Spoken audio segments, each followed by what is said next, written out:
नमो विष्णुपादाय कृष्णप्रेष्ठाय स्वामीति नाम्ने नमाचार्यपादाय निताय कृपदाय गौरकतामताय नगरग्रामतरणे नमो विष्णुपादाय कृष्णप्रेष्ठाय श्रीमति भक्तिवेदांत स्वामीति नाम्ने नमस्ते सरस्वती देवे गौरवाणी प्रचारिणे निर्विशेष शून्यवादी पाश्चात्य देशधारिणे जय श्री कृष्ण चैतन्य प्रभु नित्यानंद श्री अद्वैत गदाधर श्रीवासादि गौर भक्तवृंद हरे कृष्णा कृष्णा कृष्णा हरे हरे हरे राम राम राम हरे हरे रक्षा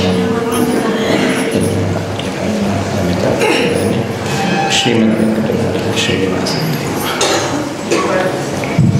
సో మనము ఈ రోజు నుంచి ఇంకొక 3 రోజులు తిరుపతి బాలాజీ గురించి శ్రీనివాస కళ్యాణం భగవంతుడు ఎట్లా పెళ్లి చేసుకున్నాడు పద్మావతి అమ్మవారిని చెప్పేసి దాని గురించి వినపోతున్నాము.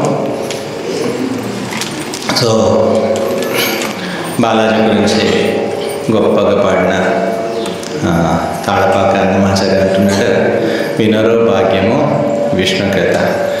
భగవంతుడి గురించి వినడం అనేది పెద్ద భాగ్యం. ఇది ఎట్లా మన ఈ వెనుముక గట్టిగా ఉంటే మనకు అన్ని పనులు మనం ఎట్లా సక్రమంగా చేయగలుగుతామా, అట్లా ఈ భగవద్గీత అనేది వినడం వల్ల మిగిలిన అన్ని అంటే భక్తిగా కావలసిన అన్నీ మనకు దొరుకుతుంది అని చెప్పేసి. ఎందుకంటే ఫస్ట్ నవవిధ భక్తులు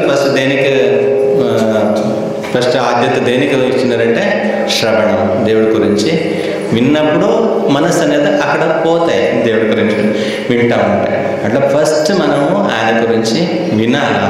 ఏ వ్యక్తి పైన కూడా మనకు ఒక ప్రేమం రావాలంటే కొద్దిగా వాళ్ళ పట్ల విన్నప్పుడు మనకు వస్తాయి. అందుకే వినడం అనేది చాలా అవసరము.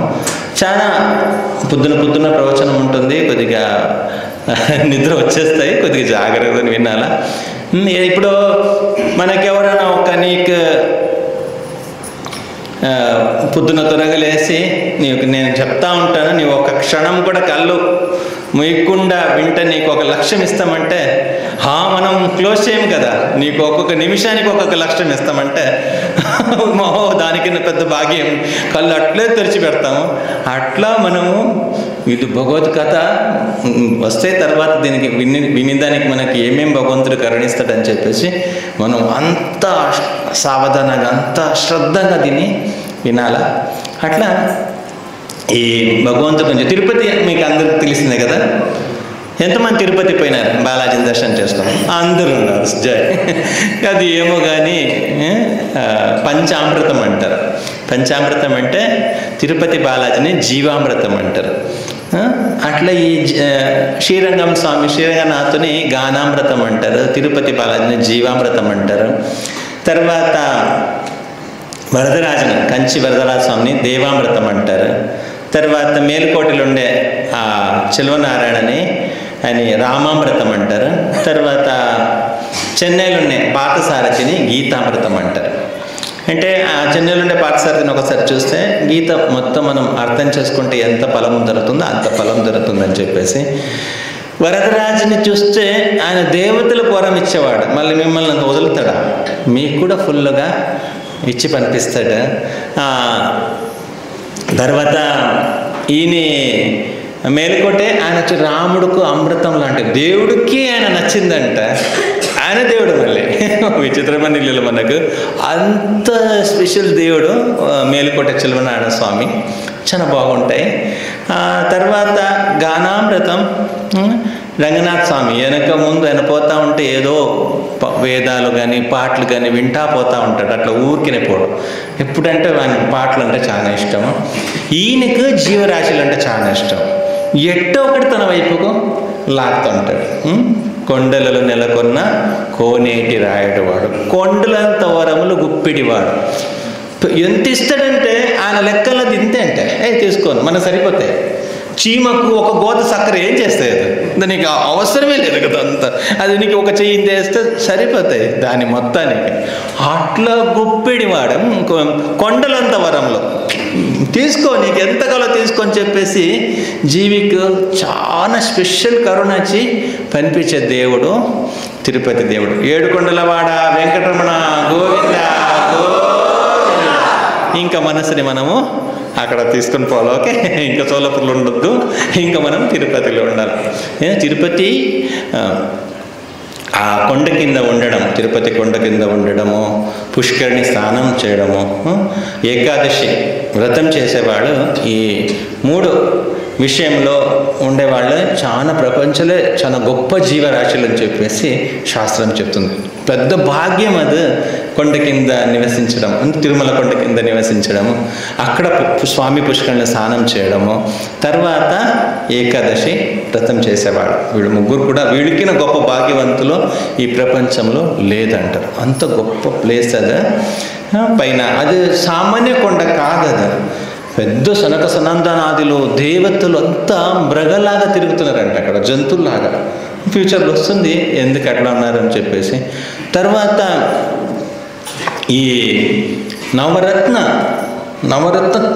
అన్ని వజ్ర వైడూర్యాలతోటి చేసిన కొండ అది. సాక్షాత్ శాలిగ్రామం అది, భగవంతుని యొక్క దయా స్వరూపం అది ఆ కొండ. అది మనకు దాన్ని తాకడమో, దాని గురించి వినడమో, దాన్ని అసలు పాతకాలంలో వాళ్ళంతా పైకి ఎక్కేవాళ్ళు కాదు, మోకాళ్ళతో ఎక్కేవాళ్ళు, దాన్ని తొక్కేవాళ్ళు కాదు.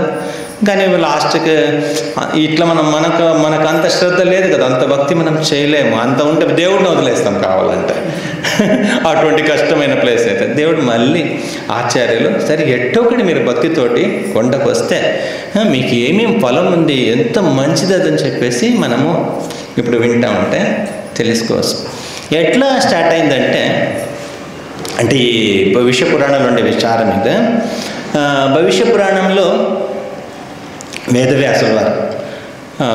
వేదవ్యాసులు చెప్పిన విషయము, వీళ్ళు సూత పురాణికులు శౌనకాదులనే ఉన్నారు కదా.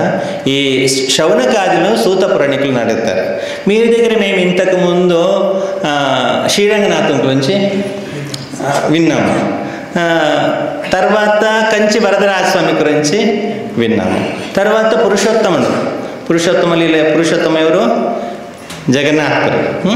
జగన్నాథ్ పురుషోత్తమ క్షేత్రం గురించి, ఆయన గురించి, జగన్నాథ్ గురించి మీ దగ్గర విన్నాము అంటే శౌనకాదులు సూత పురాణికులను అడుగుతారు. ఇప్పుడు మాకు వెంకటాచలపతి బాలాజీ గురించి మీరు చెప్పాలా, ఎందుకు వచ్చినాడు బాలాజీ, ఏం జరిగింది, వైకుంఠం శ్రీ వైకుంఠ విరక్తాయ స్వామి పుష్కరిణీతట అంటారు కదా, వైకుంఠం వదిలేసి రావడానికి ఇక్కడ ఏముంది, అంత గొప్ప స్థానం ఎట్లయింది ఇది కొండ?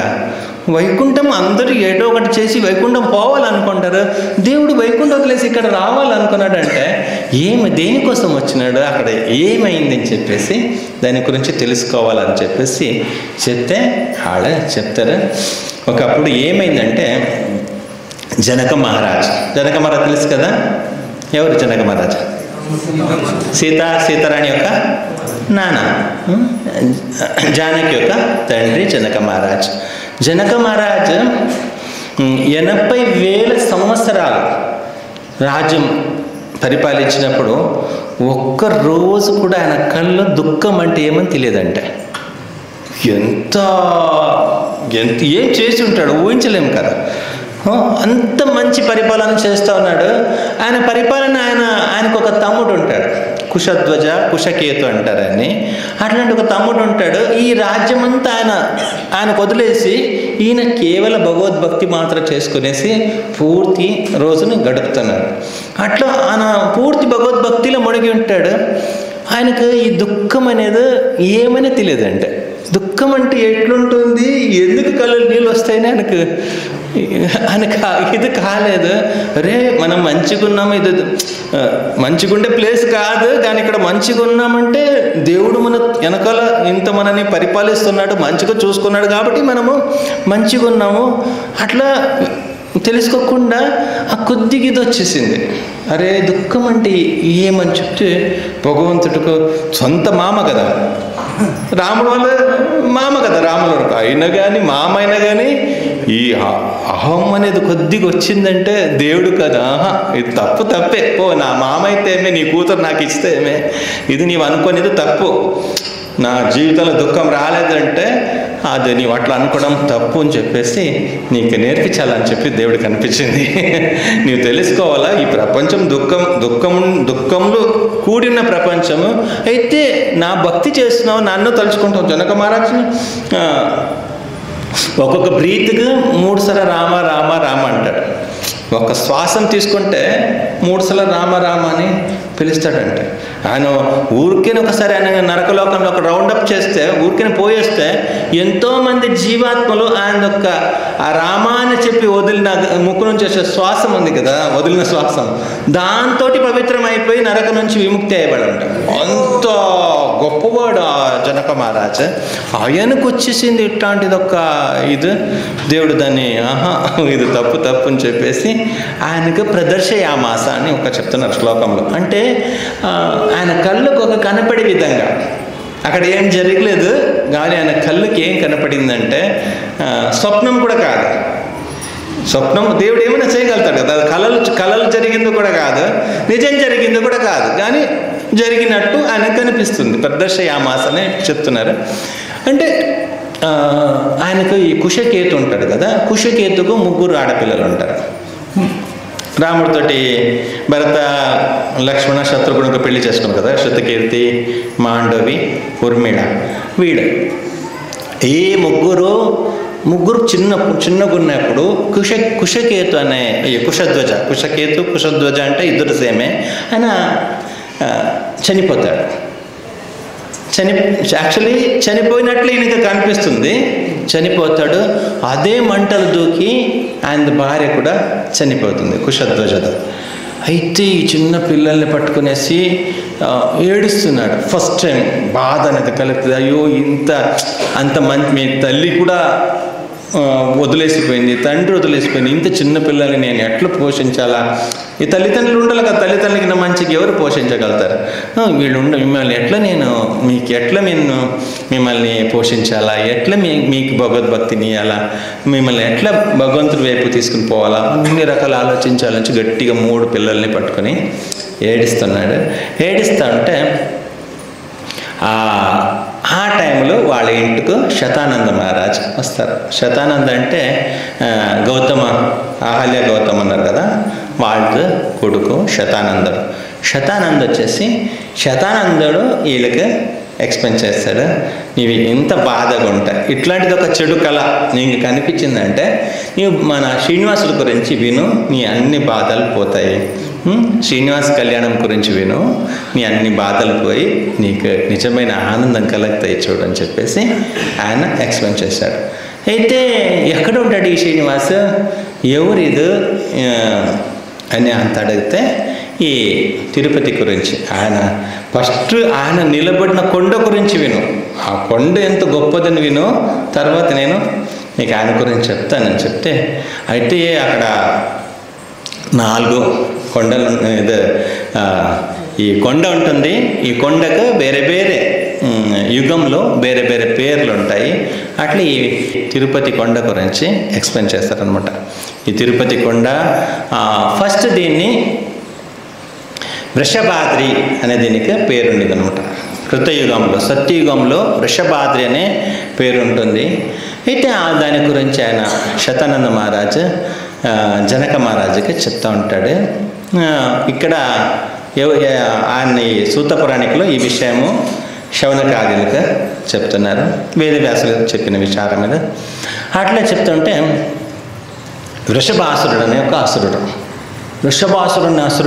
ఆయన ప్రతిరోజు శాలిగ్రామ పూజ చేస్తాడు. ప్రతిరోజు శాలిగ్రామ పూజ చేస్తాడు. ఎన్ని 1-2 సంవత్సరం కాదు, 5000 సంవత్సరాలు, 5000 సంవత్సరాలు శాలిగ్రామాన్ని పూజ చేస్తాడు. అది ఏం శాలిగ్రామము? నరసింహ శాలిగ్రామం. నరసింహ శాలిగ్రామం అంటే ఇక మనం చూడండి, ఆయన రాక్షసుడుకు భగవంతుడే, విష్ణువే వైరి, దానవంతకుడు, ఎక్కడ వాళ్ళపైన కరుణ లేదు, వాళ్ళని చూస్తే కొట్టేస్తాడు. అటువంటి దేవుడు ఆయన సాక్షాత్ భగవంతుడు అట్లా ఉన్నప్పుడు ఈయన దగ్గర పూజ తీసుకుంటున్నాడు, వృషభాసురుడి దగ్గర. ఆయన ప్రతిరోజు శాలిగ్రామాన్ని పూజ చేయడం. శాలిగ్రామం పూజ చేయడం అంటే సామాన్యం కాదు. శాస్త్రం చెప్తుంది, శాలిగ్రామ శిలాస్పర్శం ఏ కురువంతి దినే దినే. శాలిగ్రామం రోజు ఎవరు తాకుతారా, రోజు వాడు ఎవరు పూజ చేస్తారా, వాంఛంతి కర సంస్పర్శం తేషాం దేవ సవాసవ. శాలిగ్రామ శిలాస్పర్శం ఏ కురువంతి దినే దినే. ఎవరైతే ప్రతిరోజు శాలిగ్రామం తాకుతారా, ఎవరైతే శాలిగ్రామం పూజ చేస్తారా, వాంఛాంతికర సంస్పర్శం తేషాం దేవ సవాసవ. అటువంటి వాళ్ళ చేయి పట్టుకోవడానికి దేవతలు నేను ఫస్ట్ అంటారంట. శరీరం వదిలేసిపోయినప్పుడు వాడు శాలిగ్రామకు పూజ చేసిన చెయ్యి అది నేను పట్టుకుంటానని చెప్పేసి ఆశపడతారంట. శాలిగ్రామ పూజ ప్రతి ఒక్కరు చేయాలి, దానికి ఏమి రిస్ట్రిక్షన్ లేదు. దానికి శాలిగ్రామ పూజకి ఏమి పెద్ద కష్టమేం కాదు. ఏం తాకుతావో ఒక మహారాజు అంటున్నాడు, శాలిగ్రామ పూజకి ఏం విధి ఉందంటే దానికి ఏం తాగుతావా పోసి తాగేసి, ఏం తింటావా చూపి తినేసి, అంతే. దానికి ఏమే పెద్ద ఇది లేదు, సింపుల్ అది శాలిగ్రామ పూజ. చాలా భయపడతారు. చూడండి, ఆ రాక్షసులకున్న బుద్ధి కూడా మనకు లేదు కదా. ఆయన రోజు శాలిగ్రామ పూజ చేస్తున్నాడు. దేవుడు అంత కఠోరుడు కాదు. మనం నరసింహస్వామిని మనం పెట్టుకోకూడదు, నరసింహస్వామి ఊరికనే భయపడేది, నరసింహస్వామిని మనం పూజ చేయకూడదు, అదంతా మన గృహస్థులకు కష్టం అట్లా అని చెప్పేసి. నరసింహస్వామికి భయపడిన వాళ్ళు ఎవరు యాక్చువల్ చెప్పాలంటే? అసురులు కదా. హిరణ్యకశిపుడు భయపడినాడు, ప్రహ్లాద్ మహారాజు భయపడినాడా? లేదు. అప్పుడు మనది ఎవరు పార్టీ? మనం భయపడితే మనం ఎవరు పార్టీ? యువతల పార్టీ కదా.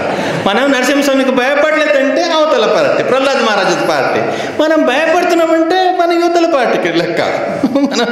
మనం అనుకోవాలి మనం ఎవరు పార్టీ. నరసింహస్వామిని చూసి మనకు భయం వస్తుందంటే అలా ప్రహ్లాద్కి భయం రాలేదు, మళ్ళీ మనకెందుకు అంత భయపడాలా? అవును, ఆయన గొప్పవాడే, అన్నీ తెలుసు, కానీ ఆయన మన దేవుడయ్యా, మనం ఎందుకు భయపడాలా? అట్లా నరసింహస్వామిని పూజ చేసి కరాళ వదనం, మళ్ళీ భయపడే రూపం అంట ఆయన దగ్గర ఉండే ఆ శాలిగ్రామం నరసింహస్వామి. అయితే ప్రతిరోజు ఎట్లా పూజ చేస్తాడు, ఎట్లా ప్రతి పూజ అయిన తర్వాత లెఫ్ట్ హ్యాండ్ తలకాయ పట్టుకుంటాడు, రైట్ హ్యాండ్లో కోస్తాడు. ఇదే కర పుష్పం, నీకు తీసుకో పుష్పం అని చెప్పేసి. అసురుడు కదా, కొద్దిగా తమగుణ పూజ రజోగుణ పూజ ఉంటాయి కదా. ప్రతిరోజు తలకాయ తీయడం, దేవుడికి అర్పించడం, అంతే. అయితే ఆయనకుండే జ్ఞానం ఏమంటే దేవుడు కాదని ఇస్తే అది రిటర్న్ వస్తాయి. దేవుడు ఎప్పుడు ఎవరితో పెట్టుకోడు, అది మంచిదో చెడు ఆయనకు ఎవరు రుణం పెట్టుకునే అలవాటు లేదు. మనకేది ఇచ్చింది, మనం ఏమి ఇచ్చినా దాన్ని మళ్ళీ ఇస్తాడు ఆయన. అట్లానే తెలుసు, ఆయనకు తెలుస్తుడు రాక్షసుడికి. ఒక తలకాయ ఇస్తే ఇంకొక తలకాయ పంపిస్తాడని చెప్పేసి ఈ తలకాయ తీసి ఆయన పాదాలు కూడా వచ్చే ముందు ఇంకొక తలకాయ వస్తాయి. అట్లా 5000 సంవత్సరాలు రోజు అదే పని, తలకాయ తీయడము, దేవుడికి ఇవ్వడము. ఇది నీకు పుష్పం తీసుకో అని చెప్పి, పుష్పం సమర్పయామి, మంత్ర పుష్పం ఉంది కదా, అరే శిరా పుష్పం సమర్పయామిని తలకాయ దేవుడికి ఇచ్చేయడం రోజు. నరసింహస్వామి ఏం చేస్తారు పాప, ఆయన రోజు చూసి వానికి అంత బలం వచ్చేది. శాలిగ్రామ పూజ చేసి ఇంకొకరు అందరితోటి గొడవకపోయారు. అందరితోటి మనం పవర్ ఉంది కదా, అందరితోటి గొడవకపోయేది. కానీ ఈ శాలిగ్రామ పూజ కానీ నరసింహ పూజ కానీ ఒక్కరోజు కూడా ఆపలేదు. ప్రతిరోజు మనము ఆయన ప్రతిరోజు చేస్తున్నారు. అట్లా మనము ఈ ఒక సెంటిమెంటల్ ఉండకూడదు. ఏదైనా శాస్త్రంలో ఉందా లేదా తెలుసుకోవాలా మనము. అయ్యో ఇటువంటి ఫోటో పెట్టుకోకూడదు, ఏదో పార్థసారథి ఫోటో పెట్టుకోకూడదు కొంచెం మందికి, లేకుండా నరసింహస్వామిని పెట్టుకోకూడదు, ఇంట్లో గొడవలు వస్తాయి, లేకుండా ఇంట్లో శుద్ధం ఉండాలి, అట్లాంటి. మన దేవుడు మనతో అడ్జస్ట్ అవుతాడు. ఒకరోజు చూస్తాడు వీళ్ళంటిది కండిషన్ ఏమని, వీళ్ళు ఉండేది 3 రూమే, సరే ఒకటి వాళ్ళకు, ఒకటి నాకు, ఒకటి వచ్చిన వాళ్ళకని వదిలేస్తాడు. మనం భగవంతుడు అట్లా మనకుండే పరిస్థితి బట్టి మనము ఆయన పూజ చేయొచ్చు. ఎటువంటి వాళ్ళని పూజ చేయొచ్చు దేవుడికి. మనకు అవసరం లేనిది ఒక మూఢనమ్మికలు అంతా మనం పెట్టుకోకూడదు. మన మామూలుగా బయటికి వెళ్ళినప్పుడు ఎక్కడికైనా అడగకూడదు అంటారు కదా. నువ్వు ఎక్కడ పోతున్నావు అని అడిగితే పెద్ద కోపం వచ్చేస్తుంది. మళ్ళీ కండక్టర్ టికెట్ తీసుకున్నప్పుడు ఆయన అడిగితే ఎక్కడని అడిగినప్పుడు అదే బస్సులు కదా పోయేది, ఆ టికెట్ చింపిస్తాడు. అప్పుడు చెప్తాం కదా ఎక్కడ పోయేదని. ఎక్కడికైనా అడిగితే నేను కొట్టేస్తామని చెప్తామా? లేదు, మర్యాదగా టికెట్ ఆయన ఇంకా నాకే సీట్లు అప్పుడు తీసుకోవాలనిపిస్తుంది. ఆయన అప్పుడు ఈ సెంటిమెంటల్ కొద్దిగా ఆలోచించాల. ఇది నిజంగా ఇది వర్కౌట్ అవుతుందా, నిజంగా పనికి వస్తుందా లేదని పనికి రాని కొన్ని మూఢనమ్మకాలు మన దగ్గర ఉండకూడదు. అట్లా ఈ నరసింహస్వామిని పూజ చేయకూడదు అన్నటువంటి దేవుడు కాదు. అంత చిన్నపిల్లడు తొడలు పెట్టుకుని ముద్దు పెట్టుకున్నాడు. మనం ఏం చేస్తాడు? మనమేమే వృషభాసురుడు కాదు కదా, మనమేమే బ్రాహ్మణులకు వాళ్ళకి వీళ్ళకి ఇబ్బంది పెట్టలేదు. అట్లా భగవంతుడు అంత కరుణమయ్యి పూతన విషపాలు ఇవ్వాలనుకున్నాడు. ఆమెకే మంచి లోకాన్ని కరుణించిన దేవుడు మనకంతే. మనమే భగవంతుడు విషయం ఇవ్వాలనుకోలే కదా, మనం మంచి పాలు ఇస్తాము అంత. అది తెలియదు, ఏదో ఆవు పాలు ప్యాకెట్ పాలు మనకు తెలియదు అని మనకు ఉండే ప్రేమంలో దేవుడు అయితే తీసుకొని ఇస్తాము. మనని ఏమి చంపబోతున్నారు లేదు. దేవుడు నిజంగా మంచి ప్రేమ ఆయన ఇవ్వగలుగుతాడు. మన ప్రేమంలో ఆయన చూసుకోవాలంతే. అట్లా ఈ వృషభాసురుడు ఈ విధంగా దేవతలంతా పోయి కంప్లైంట్ వేసినారు. కంప్లైంట్ వేసేసి ఈయన నీకేమో పూజ చేస్తున్నాడు, మాకేమో ఇబ్బంది పెడుతున్నాడు, ఆయన ఏం చేయలేము, నీవే ఏదో ఒకటి చూసుకోవాలని చెప్పేసి ఆయన వాళ్ళంత దేవతలంతా ప్రార్థన చేస్తే ఒకరోజు పూజ అయిన తర్వాత శాలిగ్రామం నుంచి బయటకు వచ్చినారు దేవుడు. శాలిగ్రామం నుంచి బయటకు వచ్చినాడు భగవంతుడు. మామూలుగా శంకు చక్ర గద పద్మతోటి బయటకు వచ్చినాడు. చాలా చూసి దండం పెడతాడు, చాలా ఇది చేస్తాడు. సరే నీవు ఇన్నాళ్ళు నాతో పూజ చేసినావు కదా, నీకు ఏం వరం కావాలో అడిగిస్తానంటాడు. అయితే చూస్తానికి చాలా బాగున్నావు, నాలాగానే స్ట్రాంగ్ ఉన్నావు, నాకు వైకుంఠ లోకము ముక్తి మోక్షము అదంతా ఏం అవసరం లేదు, నీతో ఒకరు గొడవ పెట్టుకోవాలనిపిస్తుంది. నాకు ఈ దేవతలంతా అది పప్పు బువ్వము పెరుగు తినేసి బలం లేదనుకుంటాను. ఒక్కరు నా వాళ్ళు కొట్టి అనిపిస్తున్నాను, వాళ్ళు భయపడి పారిపోతున్నారు. నాకు ఒక సరి అయిన వ్యక్తి దొరకలే పోరాడడానికి. నిన్ను చూస్తే నాకు సమానంగా ఉన్నట్లున్నావు, ఇది చేస్తామా అని నాతో నీ వరం ఇవ్వాలంటే నేను గొడవ పెట్టుకోవాలని చెప్పేసి యుద్ధం చేయాలని.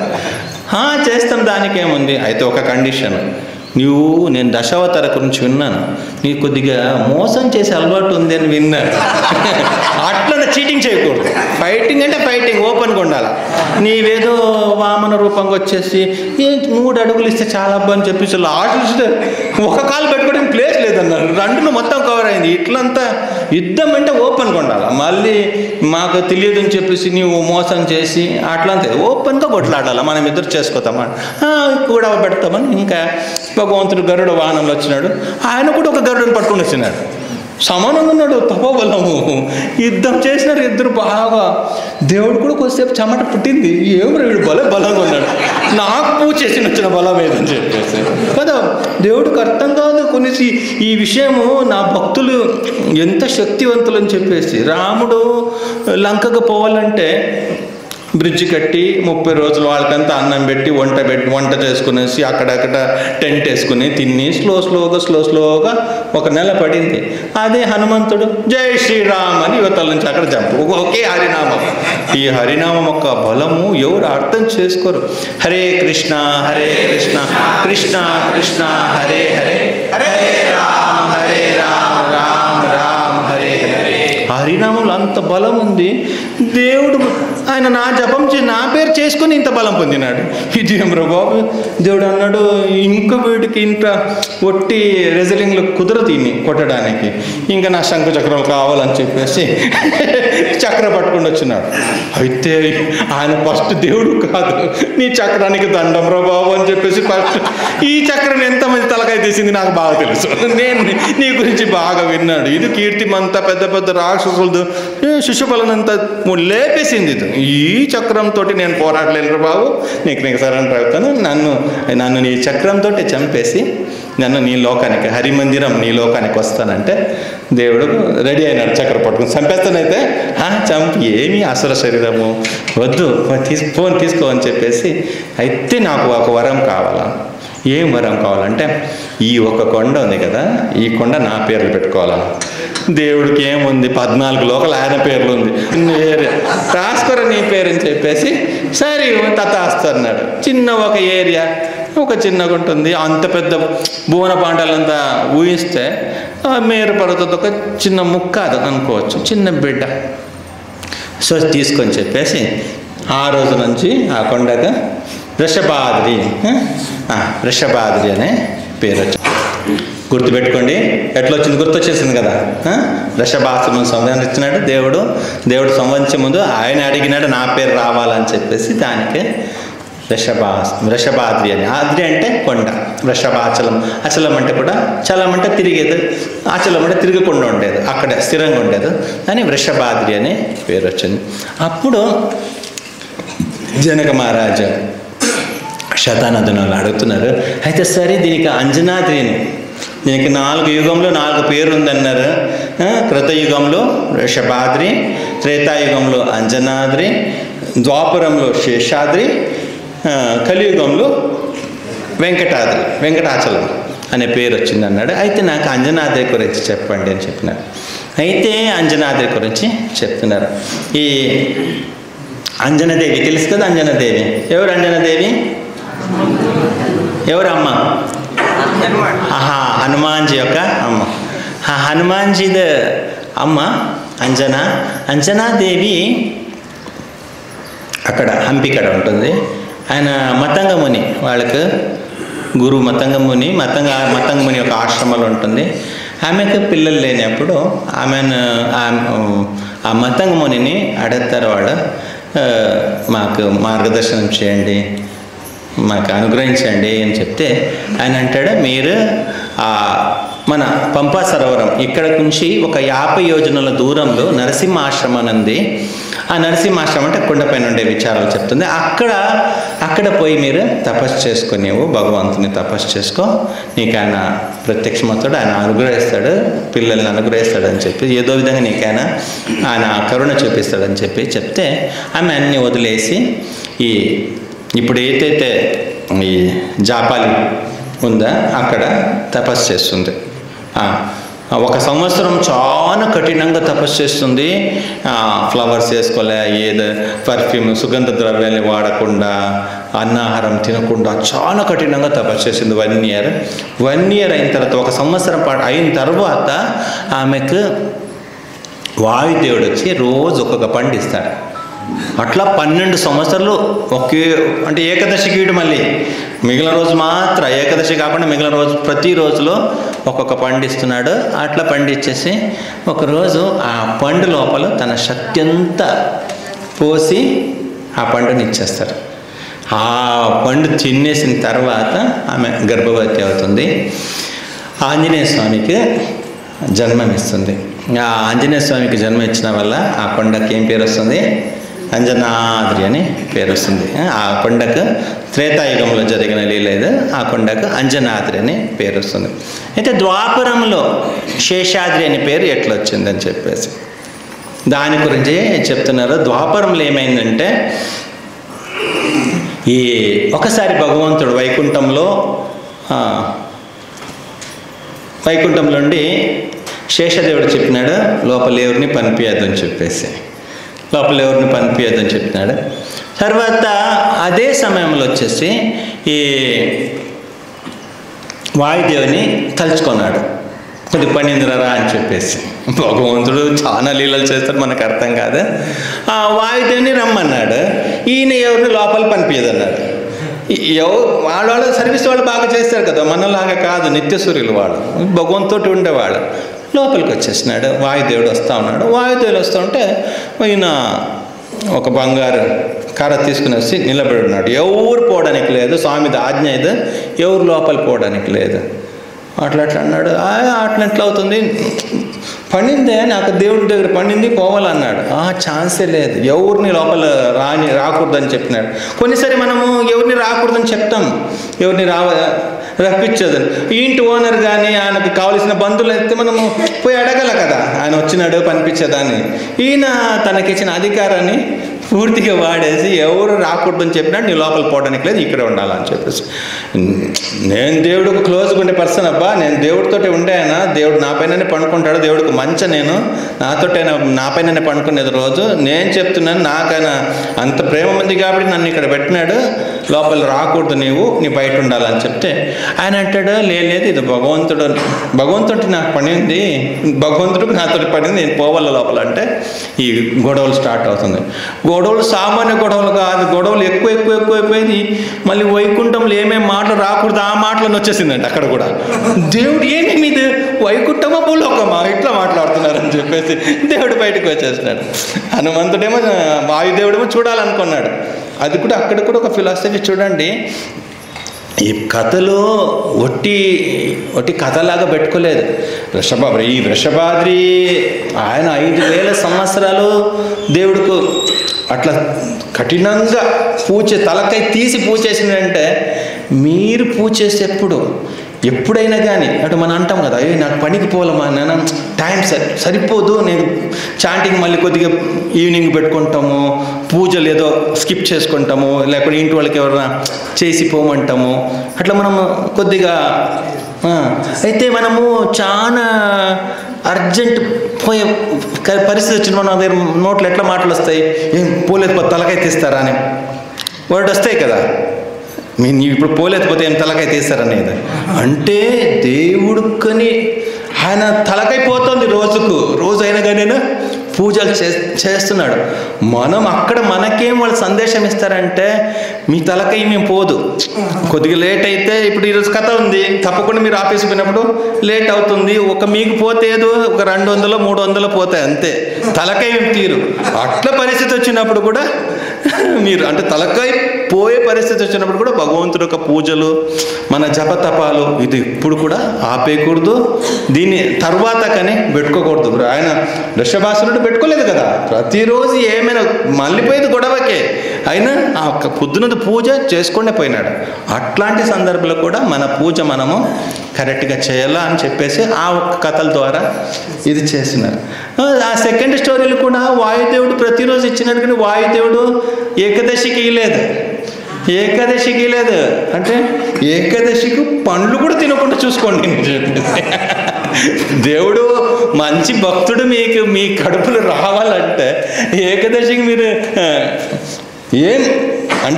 ఏం తినకుండా ఉండాలని చెప్పేసి అంతా ఒక స్ట్రిక్ట్ అయిన ఒక ఇది చేస్తాడు. శంకర్ ఇది కొంచెం కాలుకి లేదు కాదా ఇలా అట్లా ఒక ఏకాదశికి అట్లా ఉండాలని చెప్పేసి. ఇక్కడ దేవుడికి మనం ఇక్కడ శేషాచలము ఇక్కడ ఈ గొడవలు అవుతుందంటే అక్కడ ఏం మనం అనుకుంటాం కదా, ఒకసారి పూజారి లోపల ఉంటాడు, దేవుడికి క్లోజ్గానే ఉంటాడు, పూజ చేస్తాడు, బయట నుంచి వచ్చే భక్తులకు దానికి గొప్ప భక్తులు కూడా ఉంటారు. ఆ దేవుడికి అర్చన చేసే గొప్ప భక్తులు ఉంటే కూడా ఇక్కడ బయట ఉండే భక్తులు దానికన్నా కూడా బయట దేవుడిని దర్శనం చేసుకునే పోయేవాళ్ళు పూజారి కింద కూడా దేవుడికి నిత్య సేవ చేసే వాళ్ళకిన్నా కూడా గొప్ప భక్తులు ఉంటారు. మళ్ళీ మనము అట్లా చేయదు ఇట్లా చేయదు అని చెప్పేసి ఊరికిన వాళ్ళని ఇబ్బంది పెట్టుకోకూడదు అని చెప్పేసి ఈ శేషాచలం ఆత్మలో మనం తెలుసుకోవచ్చు. అట్లా గొడవలు అవుతుంది. దేవుడు బయటకు వచ్చినాడు అంటే హనుమంతుడు వాయుదేవుడు దేవుడిని చూడాలనుకున్నప్పుడు మనము చూడాలని లోపల పోతే దేవుడు మనం చూడాలని చెప్పి బయటకు వస్తాడు. అంటే దేవుడిని చూడడం అంతా ఆయన అనుగ్రహం చేయలేకపోతే ఆయన చూడటం అనేది కష్టమైన పని. ఆయన అనుకోవాలా దర్శనం ఇవ్వాలని చెప్పేసి. అయితే మనకు కోరిక ఉన్నప్పుడు దేవుడు మనకు అంటే మనం చూడడానికి దేవుడు వస్తాడు. సనక సనందనాదిలు దేవుడు చూడాలని వచ్చినారు, జయ విజయులు వాళ్ళని ఆపేసినారు, లాస్ట్కి దేవుడు బయటకు వచ్చి దర్శనం ఇచ్చినారు కదా. అయితే చూడాలని కోరిక మీకు కూడా ఉండాలా. మీరు అక్కడ కొద్దిగా గోళాలు జరుగుతాయి, అప్పుడు కూడా మీకు దేవుడిని చూడాలని చెప్పేసి ఆశ మీకు ఉండాలి. అట్లే వీళ్ళిద్దరూ గొడవలు పెడతాడు. భగవంతుడు బయటకు వచ్చినాడు. ఏమైంది, ఏం మాటలేదు, నేను ఎప్పుడు విల్లేని మాట అంత వస్తూ ఉంది. అది భక్తులు మీరు ఇట్లంతా ప్రవర్తించకూడదు. ఎటువంటి సందర్భాలు కూడా భక్తులు చెడు మాటలంతా రాకూడదు. కొంత కోపం వచ్చినా కానీ తెలుసుకోవాలా, మన హరినామం చెప్పి నోరు ఇది అట్లంతా టకటక పనికిరాని వర్డ్ అంతా టకటక రాకూడదు. ఇంత తట్టుకోవాలా, ఓర్చుకోవాలా, ఇది చేయాలని భగవంతుడు మనకు ఇది చెప్తున్నాడు ఇండైరెక్ట్గా. ఏమిది మీరు ఇట్లంతా ప్రవర్తిస్తారు, నేను అనుకోలేదు, ఇట్లంతా మీద ఇది ఉంది, నీ ప్రవర్తన ఉందని. ఎందుకు ఏం కథ అంటే ఆయన శేషుడు, నేనే గొప్ప భక్తుడు అనే దీని భావనలు ఉన్నాడు. దేవుడికి అన్ని విధంగా నేను చాలా ప్రియకరుడు అని చెప్పేస్తే అయితే లేదు ఒక పని చేసేది. అక్కడ ఆనందాద్రి మేరు పర్వతం ఉంది. మేరు పర్వతం ఒక చిన్న బిడ్డ ఉన్నాడు. చిన్న బిడ్డ ఒకడు కొడుకున్నాడు, చిన్న కొడుకు. ఆయన పేరు ఆనందాద్రి. నిలబడాలి, ఆంజనేయ స్వామి ఎదురుగా నిలబడాలా, శేషదేవుడు తన పూర్తి పవర్ని అక్కడ చూపించాలని చెప్పేసి. శేషదేవుడు అది విషజ్వాలతోటి నీ యొక్క ప్రభావం చూపించాలని. ఇంకా ఆంజనేయ స్వామి వాయుదేవుడు, ఆంజనేయ స్వామి వస్తూ ఉంటుంది. వాయుదేవుని ఆంజనేయ స్వామికి మూల రూపం అది వాయుదేవుడు. అట్లా నిలబడినాడు. ఈయన ఫుల్ పవర్ తోటి తన శక్తి మొత్తం చూపిస్తున్నాడు. శక్తి మొత్తం చూపిస్తే కూడా ఏమాత్రం కదలలేదు వాయుదేవుడు. అయితే విష్ణు భగవాను మళ్ళీ వీళ్ళంతా ఉన్నారు, దేవతలంతా ఉన్నారు. ఇక్కడ దేవతలంతా నిలబడి చూస్తున్నారు. భగవంతుడు అన్నాడు, మీరంతా చూడండి ఎవరు బలం ఎవరు అని చెప్పేసి. తర్వాత ఆదిశేషుడు కుదరలే, చాలాసేపు అట్లా చేసినాడు. తర్వాత ఈయనకి చెప్పినారు వాయుదేవుడికి, సరే నీ పవర్ చెప్పి, ఇప్పుడు నీ బలం చూపించింది. ఆయన ఒక ఫింగర్ తోటి ఇట్లా అన్నారు ఆనందాద్రిని. ఒక ఫింగర్ టచ్, జస్ట్ తోసింది కూడా కాదు, ఇట్లా మనం తిలక పెట్టేప్పుడు ఇట్లా లాగుతాం కదా చిన్నగా, తిలక మనం ఏం నొక్కం కదా, తిలకం ఇట్లా ఊరికి నొక్కలు లాగుతాం, అట్లా అన్నాడు. అంతే కొండ వచ్చేసి 51,000 యోజనాలు. ఒక యోజనం అంటే 8 కిలోమీటర్ని పెట్టుకోండి, 51,000 యోజనాలు, 51,000 యోజనాస్. అంత దూరంపై పడింది. దూరం పోతా ఉంది, ఇంకా పడలేదు, పోతా ఉంది. తండ్రి ఎవరు ఆ కొండకు, ఆనందాద్రికి కొండకు తండ్రి ఎవరు? మేరు పర్వతం. మేరు అయ్యో నా బిడ్డ నా బిడ్డ నా బిడ్డ అని చెప్పేసి ఎట్లా కాపాడంటారు అని చెప్పేసి చెప్తే మళ్ళీ వాయుదేవుడు పోయి దాన్ని ఇట్లా పట్టుకున్నాడు. అంత స్పీడ్గా మళ్ళీ ఆయన వచ్చినాడు అక్కడికి. కొండ పడే స్పీడ్లో మళ్ళీ దేవుడు అక్కడికి, వాయుదేవుడు వచ్చేసి ఆ కొండని పట్టుకునేసి ఈ సువర్ణముఖి తీరం ఉంది కదా, అంటే ఇప్పుడు మనకు కనపడట్లేదు, అక్కడ తిరుపతిలో సువర్ణముఖి నది ప్రవహిస్తూ ఉండింది. మన కలియుగమో మన దౌర్భాగ్యం ఇప్పుడు చాలా కష్టం సువర్ణముఖిని చూడాలంటే. అక్కడ సువర్ణముఖి తీరంలో ఉత్తర భాగంలో ఆ కొండని పెట్టేస్తాడు ఆనందాద్రి. ఆ కొండని పెడతాడు. ఏదైతే ఆదిశేషుడు ఆంజనేయ స్వామి ఇది చేసిన, ఆ వాయుదేవుడు గొడవ చేసిన ఆ కొండ, యుద్ధం చేసిన కొండ, అందువల్ల ఆ కొండకు శేషాద్రి అనే పేరు వస్తుంది. గుర్తొచ్చింది కదా శేషాద్రి అని. ఎందుకంటే శేషుడు తీసుకుని వచ్చినాడు. శేషుడు బాధపడినాడు, వాయుదేవుడు నాకు తప్పైంది, నన్ను క్షమించు, నేను ఇక్కడ వచ్చి పడినాడు చూడంటే, ఏం బాధపడద్దు, స్వామి ఇక్కడికి వస్తాడు, ఇది ముందే ప్లాన్, అది కొత్తగా ఏం కాదు, ఇది నీ ఉండి ఇక్కడ ధైర్యంగా ఉండి ఏం కాదని చెప్పేసి శేషాద్రి అని వచ్చింది. అందుకు దేవుడు వచ్చేసి కూర్చున్న ప్లేస్ని ఏమంటారు? ఆనంద నిలయం అంటారు. బాలాజీ ఉంటాడు కదా, అందుకే అది ఆనందాద్రి. ఇదే కొండ, ఎక్కడ ప్లేస్ ఆనంద నిలయం. విన్నారు కదా తిరుపతి పోయినప్పుడు ఆనంద నిలయం దేవుడు నిలబెట్టిన కొండ. తర్వాతది ఇంకా బాగుంది. తర్వాత ఏం పేరు వచ్చింది కలియుగంలో? వెంకటాచలం పేరు వస్తుంది. ఈ వెంకటాచలం అంటే పాపం, కటతి అంటే దయించే శక్తి, కాల్చిపడే శక్తి ఈ కొండకుంది. దానివల్ల వెంకటాచలం, వెంకటాద్రి అనే కలియుగంలో పేరు వచ్చింది. అయితే ఈ వెంకటాద్రి పేరు వచ్చిన గురించి ఆయన అడుగుతాడు, అటువంటి పాపం ఏం కాల్చేసింది, ఏం జరిగింది అని చెప్తే, అప్పుడు ఈ శతనన మహారాజ్, జనక మహారాజ్ చెప్తాడు, ఒక కాళహస్తి అక్కడ చూసినారు కదా, కాళహస్తి అనే ఊరు ఉంది. ఆ కాళహస్తిలో పురంధర అనే ఒక బ్రాహ్మణుడు ఉన్నాడు. ఆ పురంధర అనే బ్రాహ్మణుడు చాలా సోమయాజి, అన్ని యజ్ఞ యాగాలు భక్తితోటి అట్లా మునిగి ఉంటాడు. కానీ ఆయనకి ఏదో ఒక కారణం వల్ల పిల్లలు పుట్టలేదు. చాలా సంవత్సరాలు పిల్లలు పుట్టలేదు. కానీ ఆయన ఎంత గొప్పవాడు అంటే, పిల్లలు పుట్టలేదంటే మామూలుగా పిల్లలు పుట్టలేదంటే ఇంకా ఉండే గుడి గోపురాలంతా తిరుగుతారు, అన్ని దేవుడిని మొక్కుంటారు, పిల్లలు కావాలని చెప్పేసి. అయితే ఆయన ఏం పట్టించుకోలే, దేవుడి సంకల్పం అని చెప్పేసి ఆయన ప్రశాంతంగా ఉన్నాడు. కానీ ఆయనకు వయస్సైన కాలంలో ఒక పిల్లడు పుడతాడు. ఆయనకు మాధవ అనే పేరు పెడతాడు. మాధవ్ అనే పేరు పెట్టేసి జాతకర్మలు, చెవులు కుట్టడము, అన్ని వేదాలు నేర్పించడము, అంతా మంచి బ్రాహ్మణ పిల్లడు, అంటే బ్రాహ్మణ పిల్లగాడు అంత మంచిగా తయారు చేస్తున్నాడు. మొత్తం ఆయనకు వేదాంగాలు, షడాంగాలు ఉంటుంది కదా, శిక్ష, వ్యాకరణ, నిరుక్త, ఛందస్సు, జ్యోతిష్యం అన్నీ నేర్పిస్తారు. అంత సూపర్. ఎట్లా ఉన్నాడంటే యజ్ఞ యాగాదులు చేసి ఆయన ఏ విధంగా ఉన్నాడంటే, వాళ్ళ ఊర్లో అనేవాళ్ళంటే మీ ఊర్లంతా ఒకే సూర్యుడు ఉండేది, మా ఊళ్ళో 2 సూర్యుడు ఉన్నారని చెప్పేసి, ఒకడు పై నుంచి పోతూ ఉంటాడు, ఒకటి కింద నుంచి పోతూ ఉంటాడు అని చెప్పేసి ఆయన నడుచుకొని పోతూ ఉంటే ఆ మాధవ్ అనే బ్రాహ్మణుడితో కాంతి ఆ ఏరియా మొత్తానికి సరిపోయేదంట. అంత వర్చస్ అంటారు కదా, తేజస్ అంటారు కదా, ఆ విధంగా ఉండేవాడు ఈ మాధవ్ అనే బ్రాహ్మణుడు. ఆ విధంగా ఉండి ఆ టైంలో ఆయనకి 27 సంవత్సరాలు ఏమైంది. ఆయనకి చంద్రలేఖ అనే ఒక అమ్మాయితోటి పెళ్లి చేపిస్తారు. ఆమె ఇంకా సూపర్. చంద్రలేఖ మంచి భార్య భర్తలు, మంచిగా భక్తితోటి ఉన్నారు. అది ఏదో కొన్ని మనము మంచివాళ్ళు కూడా ఒకసారి చెడు మార్గంలో వస్తారు. మనం చెడుని తీసుకోకూడదు, మనం వాళ్ళకి మనం బెటర్ అట్లా అనుకోకూడదు. మనము అవకాశం దొరకలే, లేకుండా మనలాగా చెడ్డవాళ్ళు ఎవరు ఉండరు కదా. మనని విని దేవుడు విని సీఎం పిఎం చేసి ఉంటాం, మనది కూడా అన్ని న్యూస్ పేపర్లు వచ్చి ఉండేది ఎంత నింగినాడని చెప్పేసి కదా. మనకు అవకాశం లేదు, మన పని అటువంటిది, కష్టపడే పని, దీనిలో మోసం చేయలేము కదా. దీనికి అందుక మనము మంచివాళ్ళకి బతుకుతున్నాం. కానీ మనకు దేవుడు అవకాశం చేస్తే మనము ఎన్ని కోట్లు కుంభకోణం చేసి ఉంటాం తెలియదు.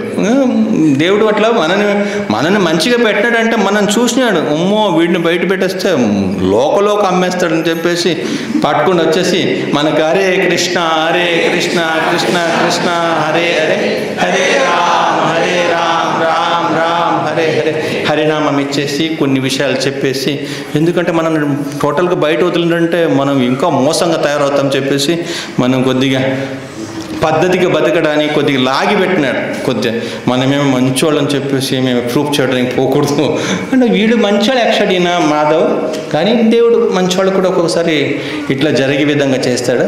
ఒకసారి ఏమైందంటే ఆయనకు పగలపూట ఈ సూర్యుడు ఉన్నప్పుడు పగలపూట భార్యతోటి ఇక వేరే వాళ్ళతోటి కాదు, భార్యతోటి కామం అనుభవించాలని కోరిక కలిగింది. దివారమణం మహానిషిద్ధం. పగలపూట భార్యతోటి కలిసి ఉండడం అనేది శాస్త్రంకు విరోధము. అదే దానికి ఒక పద్ధతి ఉంది. సొంత భార్య ఉన్నప్పుడు కూడా దివారమణం పగలపూట ఈ విషయంలో ఉండకూడదు. అయితే భార్యని ఇట్లా అడుగుతాడు, నీతో కలవాలనుకున్నాను నేను అంటే భార్య అంటుంది శరీర సంయోగాత్, ఇది సాధు అసమ్మతం. ఒక శరీరము కలిసిన వాళ్ళు ఒక సుఖం వస్తుందని చెప్పడము శాస్త్రంలో ఎక్కడ లేదు. ఇది సాధులకు అసమ్మతం. అది ఒక ప్రజోత్పత్తికి పిల్లలు కనడానికి మాత్రం కలిస్తే వాడు ఈవెన్ గృహస్థ అయినా కానీ వాడిని బ్రహ్మచారి కిందనే శాస్త్రం చెప్తున్నాడు, బ్రహ్మచారి.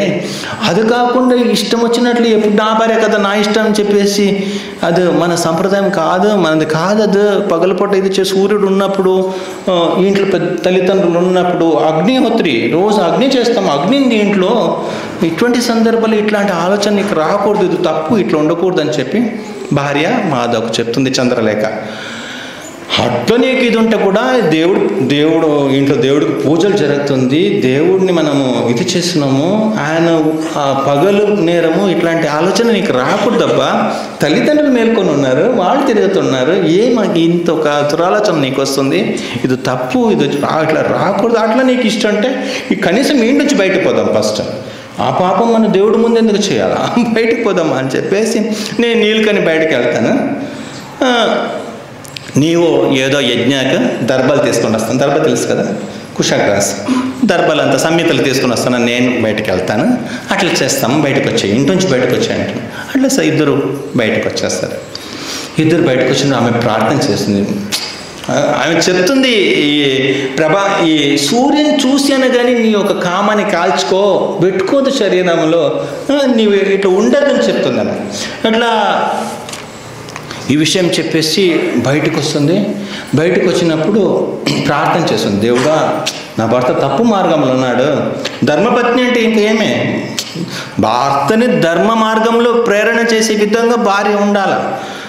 అట్లా పేరు మన ఊరికనే ధర్మపత్ని అనే పేరు పెట్టుకోవడం కాదు, అట్లా పెట్టినారు. ఆ భర్తని తప్పు మార్గంలో పోతున్నాడంటే కొద్దిగా ఇది చేయాలి, ఇద్దరు కలిపి గుంతలు పడేది కాదు. అట్లా చెప్తే ఇద్దరు బయటకు వస్తారు.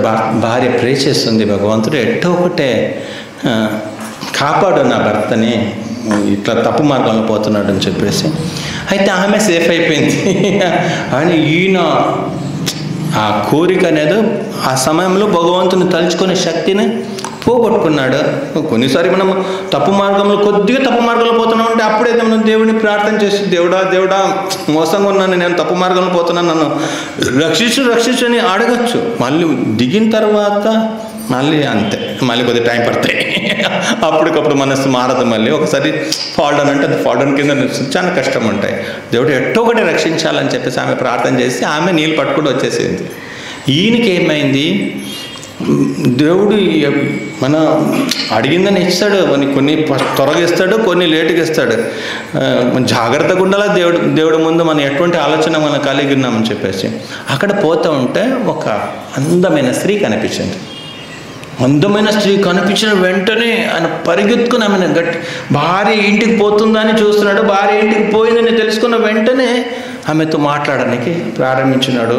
ఆమె అందంగా లేదు, యాక్చువల్లీ ఆమె అందంగా లేదు, కానీ ఆ కోరికలు.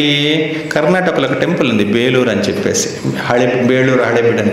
ఈ శిల్పకళలు చాలా చక్కగా ఉంటుంది. దాంట్లో ఒక చిన్న ఒక శిల్పం ఉంటుంది.